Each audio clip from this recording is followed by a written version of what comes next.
मैंने दौड़ना तब तक नहीं रोका जब तक कस्बे की स्ट्रीट लाइट्स की हल्की रोशनी ने पहाड़ी की घुटन भरी अंधेरी रात को नहीं बदल दिया। मैं फुटपाथ पर गिर पड़ा, हांफते हुए। ठंडी रात की हवा मेरी सांसों को जला रही थी। मेरे दोस्त जो पहाड़ी के नीचे मेरा इंतजार कर रहे थे, दौड़ते हुए मेरे पास आए। उनके चेहरे चिंता और घबराई हंसी से भरे थे। क्या हुआ? उनमें से एक, लियम, ने पूछा। क्या तुमने कुछ देखा?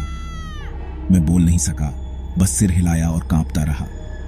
उस खिड़की में दिखी आकृति की छवि मेरे दिमाग में चल चुकी थी। मैं अब भी उस ठंडी हवा की सिहरन महसूस कर सकता था और वो बिगड़ी हुई लोरी सुन सकता था। जब उस आकृति ने घड़ी की ओर इशारा किया तो मेरा पेट कस गया। यह एक धमकी थी, एक ठंडी चेतावनी।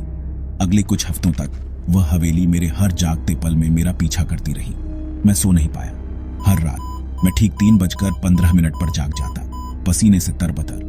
मैं अपने कानों में एक हल्की बेसुरी धुन सुनता, एक भूतिया लोरी जो जैसे मेरे दिमाग के अंदर से आ रही थी। मैंने उस आकृति को हर जगह देखना शुरू कर दिया।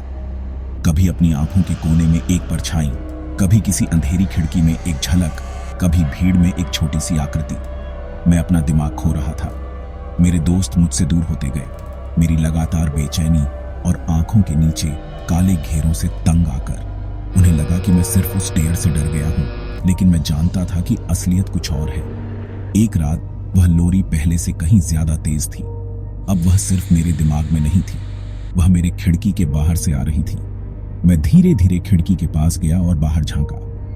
वहां मेरे लॉन पर वह छोटी सी आकृति खड़ी थी। वह सिर्फ एक परछाई थी, लेकिन मैं उसकी नजरों को अपने ऊपर महसूस कर सकता था। उसने अपना हाथ उठाया और धीरे धीरे, बहुत जानबूझकर मेरी कलाई की ओर इशारा किया। मैंने नीचे देखा, अपने बेड साइड घड़ी की ओर। 3:15। डर ने मुझे जकड़ लिया और मैं खिड़की से पीछे हट गया। मेरा दिल मेरी छाती में तेजी से धड़क रहा था। मैंने कांच पर एक हल्की सी थपकी सुनी, फिर एक और। लोरी की धुन के साथ तालमेल में वह अंदर आने की कोशिश कर रहा था। तब मुझे एहसास हुआ कि वह डेयर एक बार की बात नहीं थी, वह एक निमंत्रण था। और अब जो भी उस घर में था वो मेरे साथ घर आ गया था। थपथपाना रुक गया। एक नई आवाज आई, एक धीमी चरमराहट की आवाज, जैसे किसी खाली कमरे में झूला कुर्सी आगे पीछे हिल रही हो। वह आवाज नीचे से आ रही थी,